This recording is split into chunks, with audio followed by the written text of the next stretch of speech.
Hi hello నమస్తే welcome to mister Rama. నేను మీ anchor Ramavath. నిజంగా మొన్న హత్రాస్లో జరిగిన ఇన్సిడెంట్ చూస్తూ ఉంటే ఎంత బాధ కలుగుతుందంటే అసలు ఎందుకు వీళ్ళకి ఈ కర్మ పట్టింది. నిజంగా జనాలు మరీ ఇంత మూఢనమ్మకాల వైపు ఎందుకు ప్రయాణిస్తున్నారో అర్థం కావట్లేదు. అంటే బిలీవ్ చేయొచ్చు, I'm also a believer in God, నేను కూడా దేవుణ్ణి బాగా నమ్ముతాను. బట్ ఇలాంటి సంఘటన జరిగిన తర్వాత ఎందుకు మరి జనాలు ఇంతలాగా ఈ బాబాల్ని వీళ్ళని ఎందుకు ఇంతగా ఆరాధిస్తున్నారు, ఇంతలా పూజిస్తున్నారు? నిజంగా ఒకసారి చూడండి ఫొటోసు. సుమారు 116 మంది యారో తొక్కిసలాట్లో చనిపోయారు. ఒకసారి క్లారిటీ చూడండి, ఇక్కడ చూడండి ఎంతమంది, ఎలా అసలు వీళ్ళు అర్థనాదాలు చూడండి. వీళ్ళు బాధ ఎవరు ఇప్పుడు తీర్చేవారు? ఆ ఈవెంట్ ఆర్గనైజర్స్ మీద కేసు అని చెప్పేసి, ఆ బాబా మీద కేసు అని చెప్పేసి రకరకాలుగా న్యూస్లు అయితే వస్తున్నాయి. కానీ ఈ చనిపోయిన వాళ్ళు ఎవరైతే ఉన్నారో, ఈ చనిపోయిన వాళ్ళ ప్రాణాలు అయితే మళ్ళీ తిరిగి రావు కదా, ఆ కుటుంబాలు ఆగమైనట్టే కదా. ఎంత దారుణమైన ఇన్సిడెంట్. దీని కారణం ఇదిగో ఈ బాబా. ఎవరు, ఈయన పేరేంది? సర్కార్ హరి అలియాస్ భోలే బాబా అంట. ఈ బాబా ఇప్పుడు పరారులో ఉన్నాడు, అసలు ఆచూకు కూడా తెలియడం లేదంట. సో ఈ బాబా చూడండి, ఈ ఫోటో చూడండి, ఇది నిజంగా ఎంత బాధను కలిగిస్తుంది చూడండి. ఇక్కడ వీళ్ళు బాధలు ఎవరికి చెప్పుకోవాలి? ఇప్పుడు ఈ బాబాకి చెప్పుకోవాలి. ఒకవేళ నిజంగా ఈ బాబాకి వీళ్ళ బాధలు చెప్పుకుంటే ఆయన పోయిన ప్రాణాలు మళ్ళీ తిరిగి రప్పించగలరా, తెప్పించగలరా? రావు కదా, ఆ ప్రాణాలు పోయినట్టే కదా. ఈ బాధ్యతలు ఎవరు? ఈ బాబానా లేకపోతే ఈవెంట్ ఆర్గనైజర్సా? పోనీ ఆ ఆర్గనైజర్స్ ఇవన్నీ పక్కన పెట్టండి.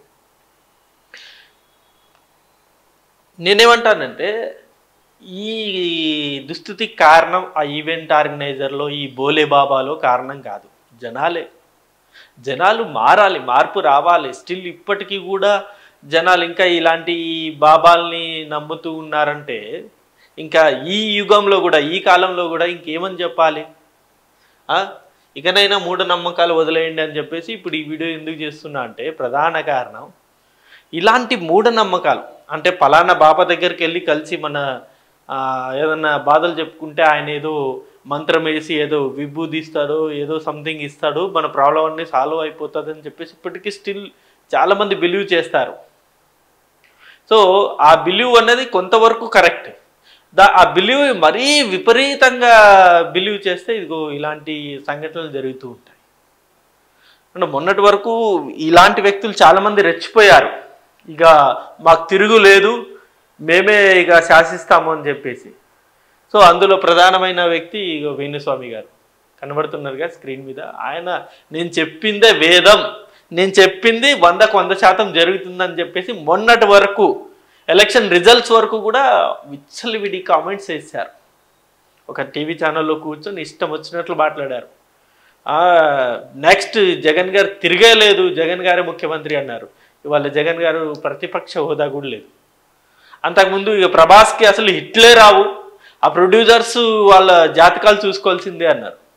కానీ సాలారు అంటే కల్కి 2 బ్లాక్ బాస్టర్లు, మామూలు బ్లాక్ బాస్టర్లు కాదు, ప్రపంచం మొత్తం ఇప్పుడు కల్కి వైపు చూస్తుంది. మొన్నటికి మొన్న ఎస్ఆర్హెచ్ కప్పు కొడుతుందని చెప్పేసి చాలా కాన్ఫిడెంట్గా చెప్పాడు. చూస్తే ఎస్ఆర్హెచ్ కప్పు కొట్టలేదు. అంతకుముందు వరల్డ్ కప్ కొడుతుందన్నారు, వరల్డ్ కప్ అనేది రాలేదు. ఇలా రకరకాల కామెంట్స్ అనేవి ఉన్నాయి. అండ్ ఇంకో స్వామీజీ వచ్చేసి ఈయన వైజాగ్లో ఉంటారు. ఇప్పుడు ప్రస్తుతం ఈయన హాట్ టాపిక్గా మారిపోయారు వైజాగ్ వాసులకి. ఆయన మీద కూడా రకరకాల కామెంట్స్ అనేవి వస్తున్నాయి. జగన్ గారు ఈయన్ని చాలా బిలీవ్ చేశారు, చాలా నమ్మారు. ఇతను చేసే పూజలు, యాగాలు అవన్నీ కూడా జగన్ గారు చాలా బిలీవ్ చేశారు. ఈయన కూడా రిజల్ట్స్ రాకముందు జగన్ గారి గురించి పాజిటివ్గానే చెప్పారు. ఇక జగన్ గారికి తిరగలేదన్నట్టే ఈయన మాట్లాడారు. బట్ అది కూడా జరగలేదు. నేనేమంటానంటే ఇది వీళ్ళ తప్పు కాదు, వీళ్ళు ప్రజల వీక్నెస్ తోటి ఆడుకుంటున్నారు అంతే, ఏం లేదు, సింపుల్. ఒక వ్యక్తికి ఏదైనా సమస్య వచ్చిందనుకో, ఆ సమస్య ఎవరితో చెప్పుకోవాలి? ఇప్పుడు నాకు ఏదైనా సమస్య వచ్చింది, ఆ సమస్య నేను ఎవరితో చెప్పుకోవాలి? దేవుడితోనే డైరెక్ట్గా చెప్పుకోవాలి. ఇప్పుడు వీళ్ళని ఎందుకు నమ్ముతారంటే వీళ్ళు దేవుడి దగ్గర తీసుకెళ్ళి ఆ సమస్యకు పరిష్కారం చూపుతారన్నది చాలామంది బిలీవ్ చేసి ఇలాంటి వాళ్ళు నమ్ముతూ ఉంటారు. నేనేమంటానంటే మీ నమ్మడంలో తప్పు లేదు, బట్ ఈ మీడియేటర్స్ని నమ్మకండి. మీరు ఏదన్నా మీకు ప్రాబ్లం వచ్చిందా, డైరెక్ట్ దేవుడితోనే మాట్లాడండి. నిజంగా మీ ఇంట్లో సమస్య వచ్చిందా, చక్కగా ట్రైన్ బుక్ చేసుకోండి, తిరుపతికి వెళ్ళండి. పైన వెంకటేశ్వర స్వామి గారు ఉన్నారు, వెంకటేశ్వర స్వామి దగ్గర కూర్చొని మీ ప్రాబ్లం మొత్తం చెప్పుకోండి. ఆ ప్రాబ్లంని ఆయనే చూసుకుంటారు. అంతకంటే గొప్ప మహత్కారం ఏముంటుంది చెప్పింది. లేదా ఇక్కడ విజయవాడలో కనకదుర్గమ్మ గారు ఉన్నారు, కనకదుర్గమ్మ దగ్గరికి వెళ్ళండి, మీ ప్రాబ్లం చెప్పండి. అమ్మ ఈ ప్రాబ్లం వచ్చింది, మేము చాలా సఫర్ అవుతున్నాము అని చెప్పేసి అమ్మకి ఆ ప్రాబ్లం చెప్పండి, ఆమె ఖచ్చితంగా మీకు సొల్యూషన్ ఇస్తుంది. లేదా ఇక్కడ మన తెలంగాణలో ఇక్కడ యాదగిరిగుట్ట ఉంది, వెళ్ళండి. యాదగిరిగుట్ట లక్ష్మీనరసింహస్వామి దగ్గరికి వెళ్ళండి. స్వామి మాకు ఈ ప్రాబ్లం వచ్చింది, మీరే మాకు దారి చూపాలని చెప్పేసి ఆయన దగ్గర మీ ప్రాబ్లంని మొత్తం చెప్పండి, ఆయనకి చెప్పండి. గుడిలో కూర్చొని ప్రశాంతంగా కూర్చొని చెప్పండి ఆయనకి, ఆయన మీకు దారి చూపిస్తాడు. చాలా టెంపుల్స్ ఉన్నాయి, వేల సంవత్సరాల నుండి ఉంటున్న టెంపుల్స్ ఈ ఇండియాలో చాలా ఉన్నాయి. మీకు ఏదైనా ప్రాబ్లం వస్తే డైరెక్ట్ దేవుడి దగ్గరికి వెళ్ళి చెప్పుకోవాలి, కానీ ఇలాంటి మీడియేటర్స్ అవసరం లేదు, మీకు అవసరం లేదు కూడా. ఎందుకంటే జనరల్గా ఏం నమ్ముతారు జనాలు, ఎవరైనా ఏం నమ్ముతారు, మాకు ప్రాబ్లం వచ్చింది, ఓకే నేను ఫలానా స్వామి దగ్గరికి వెళ్ళి చెప్తే ఆ స్వామి ఆ పైనున్న స్వామికి చెప్పి ఆ సొల్యూషన్ తీసుకొచ్చి మాకు చెప్తారన్నది వీళ్ళు చాలామంది బిలీవ్ చేస్తారు. నేనేమంటానంటే మీడియేటర్స్ అక్కర్లేదు. మీడియేటర్స్ కూడా ఏం చేస్తారు, ఒకవేళ నిజంగా మీరు బిలీవ్ చేస్తే, ఇలాంటి వాళ్ళు బిలీవ్ చేస్తే వీళ్ళు ఏం చేస్తారు, వీళ్ళైనా సరే మళ్ళీ పూజ చేసి దాని సమస్యకు పరిష్కారం వీళ్ళైనా సరే ఆ పైనున్న దేవునికేగా, అంటే వీళ్ళకి శక్తులు ఉన్నాయని అన్నట్లే కానీ పైనున్న దేవునికేగా చెప్పుకునేది. వీళ్ళు ఫలానా వారికి ఫలానా రమావతికి ఏదో సమస్య ఉందంటే స్వామి ఎలా చేయాలి ఏం చేయాలని చెప్పి వీళ్ళైనా సరే పైన దేవునికేగా అడిగేది. సో నేనేమంటే అలా అలా ఆ ప్రాసెస్ అనేది ఎందుకు, ఆ లాంగ్ ప్రాసెస్ ఎందుకు? మీకు ఏదైనా ప్రాబ్లం వచ్చిందా, వెళ్ళండి తిరుపతికి. వెంకటేశ్వర స్వామి కంటే గొప్ప దేవుదులు ఎవరైనా ఉన్నారా? సో వెళ్ళండి తిరుపతికి వెళ్ళి ఆ వెంకటేశ్వర స్వామిని దర్శించుకొని మీ బాధ మొత్తం ఆయన చెప్పుకోండి. ఆయన మీరు కింద వచ్చేలోపు, అంటే ఆ కొండపై నుండి కింద వచ్చేలోపు మీకు సొల్యూషన్ వస్తుంది. అలాగే చాలా టెంపుల్స్ ఉన్నాయి. భద్రాద్రి రాములూరు ఉన్నారు, ఆయన దగ్గరికి వెళ్ళండి, మీ ప్రాబ్లం చెప్పుకోండి, ఆయన వెంటనే సొల్యూషన్ ఇస్తారు. ప్రతి ఊర్లో నాకు తెలిసి ఇప్పటికీ స్టిల్ ప్రతి ఊర్లో మన తాతల కాలం నాటిగా ఆలయాలు కాదు, వాళ్ళ తాతల కాలం నాటి ఆలయాలు కూడా స్టిల్ ఇప్పటికీ చాలా ఊర్లో ఉంటాయి. నిజంగా మీరు గమనించరు కానీ చాలా ఆలయాలు, పురాతనమైన ఆలయాలు ఉంటాయి.